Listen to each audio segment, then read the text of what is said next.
दिनै आं मोनसे सचेतन नागरिक हिसाबै जोंनि बे ओनसोलनि माने फैगौ इलेक्शना जानो थांगासिनो दं। बेवहाय बयबो गावबागाव पार्टिया दोलोआ माने गावबागावनि हान्जानि देरहानायनि थाखाय जाय फाराफारि खामानि मावदों खुब मोजांनि बाथ्रा। खिन्थु मैया आं बिलिफाङाव मबाइलाव फेसबुकाव मोननाय जादों आरोखि फंबाय बिस्टि जोंनि बे ओनसोलनि सासे कन्ट्राक्टर मानसि, बिथाङा मोनसे माने अबैध राव बुंनाय बायदि मोनदां, माने आनकन्डिसनेल लेंगुवेज बाहायदों वार्ड। बे देबोरगावनि सानै माने जोंनि बिजेपिनि वार्कार ड्राइभार फंबाय आरो लोगोसे सानाम होननाय बिथाङा नाम खारिनाय बिसोरखौ बुंदों आरोखि। जोंनि 9 नम्बराव माने 10 नम्बरनिफ्राय फैनाय मानसिफ्रा माने जोंनि सिङाव गोलैया, अब्लाबो बिथांमोना जोंनि बे जायगायाव फैनानैहाय माने रायजो राजाफोरखौ माने गुबुंले खालामफैदों, नंखाय बाथ्रा फोसावफैदों। बिथांमोना जोंनि ओनसोलनि नङा, बेवहाय रां जासिनानै बिथांमोना मबिलाइज खालामफैदों, बेफोरबायदि खोथा बुंदों आरोखि। खिन्थु सचेतन नागरिक हिसाबै जोंहा एसे दायथ' दं आं मोनदों आरोखि। आं फिलिं खालामदों इलेक्शनाव राजनितिकआव जोंनि मानसिया दासिमबो सांग्रांथि इसिग्राब गैया, रोङा। दासिमबो जोंनाव गामि सिंफ्राव, बियो गामिसो, गामि सिङाव माने दासिमबो इसिग्राब पलिटिक्सआ मा जिनिस बेखौ बुजिनाय गैया आरोखि। दा बिथांमोन सानैखौ जुदि नोंसोर जोंनि बे एलेकानि मानसि नङा होननानै जुदि सोरबाया लोङै जायै बा दा लोंथों, सोरबा बुजियै मानसिफ्रा इमसन खालामनानै जुदि बुनानै हरोब्ला बिथांनि बे फंसे वार्डआवनो माने बियो उसुबिदा जागोन आरोखि। बिदियैनो जोंनि इलेक्शनफ्रा दावराव दावसि जानो हागौ। जाहाथे बेखौ साफ्रोमबो मोनफ्रोमबो पार्टिनि लिडारफ्रा जाहाथे बेफोरखौ मोनसे सांग्रांथि जायो आरोखि, बुंनो मोनै बाथ्राफोरखौ जाहाथे बुङा। जेरैहाय गावबागाव ओनसोलावल' गावबागाव एरियायावल' जुदिअ मबिलाइज खालामनो मोननाय बा नमिनेसन होनो मोननाय, बेथ' जोंनि रायजोआव जोंनि कान्ट्रियाव बे गैया। जेरैहाय दा दिल्लीनिफ्राय आसामाव अनेक मबिलाइज खालामफैयो, बिथांमोना नमिनेसन होनाय गेलेफैयो। जेरै थांनाय एक्स प्राइम मिनिस्टार मनि महन सिं, बिथाङाबोथ' जोंनि बेयाव डिब्रुगड़ समस्तिनिफ्राय गेलेनानै देरहालांदों। दा बेफोरबादिखौ जोंनो माने बिदि गथ'फोरखौ जोंनि गामि सिङाव माने बेबादि माने आनकन्स्टिटिउसनेल बाथ्राफोरखौ जाहाथे बुङानानै इमसन मोनसे दावराव लाबो आरोखि। जाहाथे आं बे फंबाय बिस्टि सायाव बुंहरबाय, नोंथाङा जुदिअ मिन्थिहैयोबा नुयोब्ला मा बुङो, बिनि खेंफोरथिखौ होयोब्ला आं मोजां मोनगौ। जुदिअ खेंफोरथिखौ होआ, आं माने साननो हागौ माने गावनिया राइट आरोखि। आंनिया राइट ना गाव बिस्टिनिया राइट, आं बेखौ बिथांनिसिम सोंहरनाय जाबाय। लोगोसे बिथांजों केन्डिडेटआ दंफायो। केन्डिडेटआ सासे माइनोगौनो बिराद माने लेखा गोरों एक्स बिडिअ, बे थासेयावबो माने बुंनो मोनै अबैध बाथ्राफोरखौ बुंनाया माने खुब दुर्भाग्यजनक, जोंनि थाखाय खाफाल मोनदा। जाहाथे इलेक्शनाव बेबादि आनकन्स्टिटिउसनेल अबैध माने जायफोरखौ बुंनो मोना, जायखौ बाहायनो मोना, बे बाथ्राफोरखौ जाहाथे बुङा, केन्डिडेटखौ लाजि फोनाङा। बिथांनि केन्डिडेटनि सिगाङाव जुदि बुङोबा बे मोनसे लाजिथाव जायो आरोखि। बिथाङाथ' सासे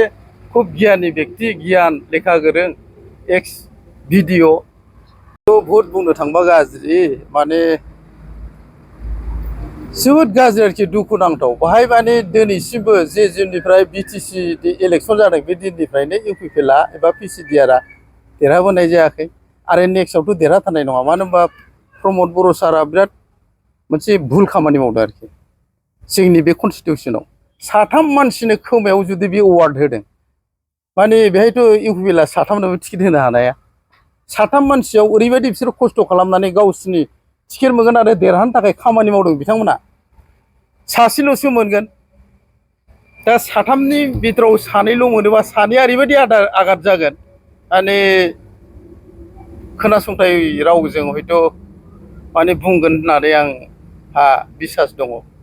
माने बिसोर दुखु मोनगोन जे थगायसुलामोन बे बाथ्राखौ बुंथारगोन आरोखि आरो बिथांनि सापर्ट बिथांनि फेमिलि बिथांमोना बिसिफोरनि थाखा फैसा सना रुफाखौ माने माबा मोनसे आदैजों दिरुननानै दिनै मबिलाइज खालामनो बिराद खरसा खालामबाय दं बिथांमोना जेरावहाय मन्दिरनि माबा मोनसे सहाय होनो हायो नामा बेफोराव हैलागासिनो दं बिथांमोना मानो हैदों मोनसे आसा खालामथारदों गावखौ गाव टिकेट मोनथारगोन होननानै साफ्रोमबो एखे रोखोमै खामानि मावदों बिथांमोना दा सासेयाल'सो मोनगोन बै माखासेनि थाखा खरसा जाबाय आरो बिसिनि जाय मोनाखै टिकेट बिथांमोननि न'खराव ओरैबायदि माने मोनसे फिलिं फैगोन बिसि फिसा बाय बागि बिदा फंबायफोरा मोनसे मा होनो बेखौ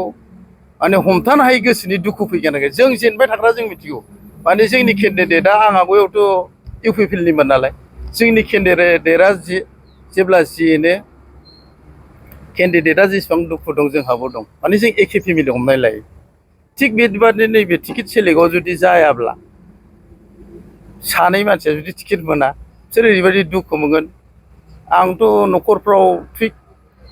बुजायखानानै दोनाबा हयथ' सोरनाबा प्रेसार मा जागोनथाय फात्ता गैया आरोखि आं मिथिगौ इलेक्सनाव खामानि मावग्रा हिसाबै केन्डिडेटनि खामानि मावग्रा हिसाबै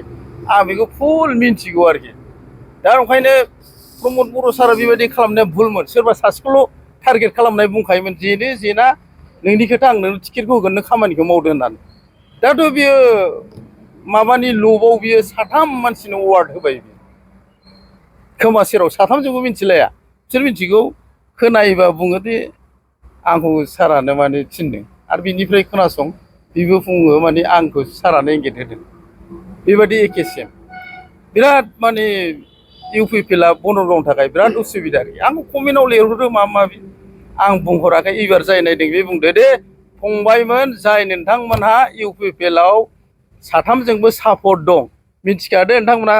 सासेल' मोनगोन साथामनि मादाव नोंथांमोना दि आंखौ जि लिरहरो माने बिपिएफआव फैनायनि बिजेपिआव फैनायनि थाखाय नाय नोंथांमोनहा एबार नोंसोर जाय मोनदों बेना खुसि जागोन जाय मोना बै सानैनाथ' ओरैबायदि मा बुंगोनथाय मा जागोनथाय बिसोरो इमसनेलि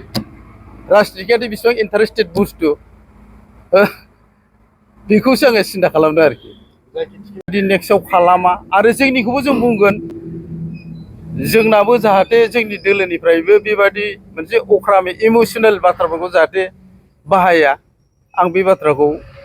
दिनै बे प्रेसनि गेजेरजों बुंहरनाय जाबाय आरो बिथाङा बिपिएफ पार्टिनि बिथाङा बिपिएफनि वार्कार बिथांखौ मोनसे जोंनि गामिनि नांजाबनाय मोनसे न'खराव जयनिं प्रग्रामाव बि बुंदों आरोखि बेबायदि गामि सिङाव बेबायदि वार्डफोर बुङोब्ला जोंनि मानसिफ्राथ' दाबो एसेग्राब माने गोरों जायाखैना बिसोर बाहेरानिसो जोंनि जायगायाव बेबायदि इलेक्सन मबिलाइज खालामफैनो मोना बा बिदि खालाममोना होननाय जुदि बुङोब्ला बेजोंनो दावराव दावसि जालाङोबा मोनसे गाज्रि लामायाव थांलायनाय जागोन आरोखि जाहाथे बेबायदि बाथ्राफोरखौ बुङा आरोखि नोंथांखौ मा बुंनाय जादोंमोन जोंखौथ' जेबो बुंदों जोंनि फारसे माने जोंनि हान्जानि फारसे बुंदों फैसा जासिफैदों मादों बेथ' इलेक्सनाव थाखायो आं बेखौ कनसिडार होबाय खिन्थु गुबुन कनस्टिटिउसननि मानसि बिसोरो जोंनाव फैनानै बेबायदि खामानि मावफैदों बिसोर जोंनि नङा जोंनि ओनसोलनि मानसि नङा बिदि होननायफ्रा भुल आरो माने बिनि सायाव बे भुलावनो जुदि मोनसे गाज्रि गोरोन्थि जालाङोब्ला नोंगौ बिसोर दस्रा जायगानिसो जों बिसोरखौ बुनो मोनो होनलाबायोब्ला माने इमसनेलि जोंनि बिदा फंबायफ्रा जोंनि मानसिफ्राथ' सचेतन एसेग्राब रोंगौथि जाथ'वाखै दाबो नोंथांमोनखौ मानो टारगेट लानाय जादों बिथांमोना देरहानायनि खाथिराव हयथ' बिथांमोना जोंखौ माने गावसोरखौ बिथांमोना देरहानायनि थाखाय मा बुङो मा बुङा लिगेलजों बुंलां गावस्रा मा खामानि मावनो थाखाय मा थांखि लादों बिथांखि लादों बिपिएफआ मा मावथांखि लादों बेफोरखौ बुंलां बुंनायनि अनेक लामा दं बुजायनायनि अनेक लामा दं अब्लाबो सोरखौबा एटाक खालामनायफ्रा भुल आरोखि जोंनि मानसिफोरखौ गाज्रि दैदेनलांनाय बादि आं मोनो माने एरिया लानानैसो जुदि इलेक्सननि मबिलाइज खालामलायनो हानाय जुदि गोहो थायोब्ला अब्लाथ' जोंनि रायजो राजाफ्रा दाबो आयेनखौ मिथियाखै बिथांमोननि बेबायदि गोरों मानसिनिफ्राय बिदि खुगायानो ओंखारोबा जोंनि बे गामि सिङाव दासिमबो एसेग्राब लेखा गोरों जाथ'वाखै बोराय बुरिफ्रा दाबो मिथिजोबाखै बा जोंनि उन्दै जाखांफुनाय गथ'फ्राबो हमस्लाबनो हाया जाहाथे जोङो बे इलेक्सननि गेजेरजोंनो माखासे बुंनो मोननाय बाथ्राफोरखौ बुंनानै जाहाथे फोरोंलांबावो आंथ' बिदिसो नंदों आरोखि थाखाय बिथांमोना बेबायदि बाथ्रा बुंनो गोनां जादों बेयो फाक्का जोंनाथ' देरहाखानाय माने 56,000 सामथिं भटआव 28,000आनो बर'जों माने डिभाइड हिसाब खालामनायाव मोनो दा गोदोहाय मन'जयला सार होनायावनो बिना माने हय मबिलाइजेसन खालामदों खिन्थु बे समाव आसामाव माने बिजेपिनि इसिग्राब दोहौ गैयामोन बिटिसिआव बिजेपिनि दोहौ गैयामोन बिथाङा इमसनेलि गाव टिकेट मोनैयाव जुजिनानै बेखौ होनायसोमोन बेयावनो बेसेबां मोनदों अब्लाथ' जोङो एइबारहाय माने आसामनिफ्रायनो फैनानै जोंनि बे बिटिआर ओनसोलावनो 35 था ट्राइबेल सिटआव जों बर'फ्रा होगोन होननानै बुंदों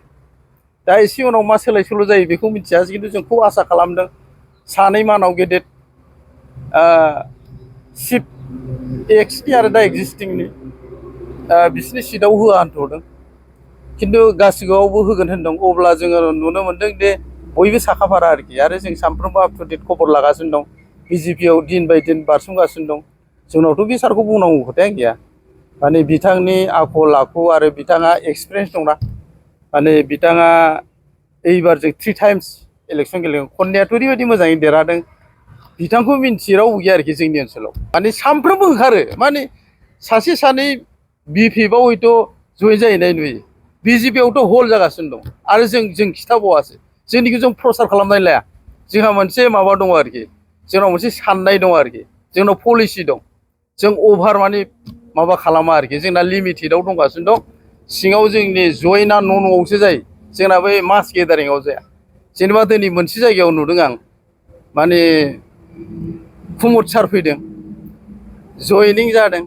गोबां मानसि दोहौ नुदों बाय खिन्थु साब्रैसोल' बिपिएफनानै बिपिएफआव जयनिं जादों आरोखि गासिबो जोंनि मानसिया साइडआव जिरायनाय दं बिसोरथ' बिसोरनि नङाना बिसोर जोंजों खोथा होखानाय आरो बिसोर खोनासंदों बेबायदि आरोखि खिन्थु जोंनि जयनिंआ बेबायदि नङा जों न'आव थांना जयनिं खालामो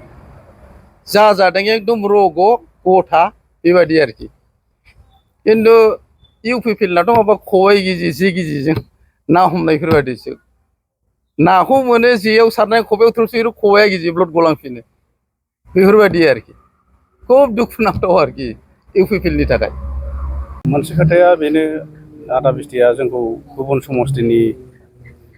बनगाव समस्थियाव हाबनानै गुबुंले खालामदों मादों बे खोथाखौ बुंदों दा एग्जाम्पल हिसाबै गावसिनावबो दङ जेन'बा आदा केमलार दङ आमाइसि मेरगम दङ बिसोरबोथ' बिसोरखौ लानानैनो गावसोरबो गिदिंबाय थायो बेनो दा मोनसे खोथाया नोङो खुनु गुबुन समस्थिनि मानसिया गुबुन समस्थियाव हाबनानै खामानि मावनो मोना होननानै संबिधानाव लिरनाय गैया दा बे खोथाखौ बिसोर साननानै बुंलाबायनाय आरो आङो दिनैनिल' खोथा नङा फार्स्ट जेब्ला राजिब सारा बनगाव समस्थियाव गेलेनो थाखाय रेडि जायो बे समनिफ्रायनो आं राजिब सारजों क्लसखा आरो बनगाव समस्थियाव आङो राजिब सारनि जानानै बे समजों खामानि मावबोबाय थाखानाय आरो दा बेनोसै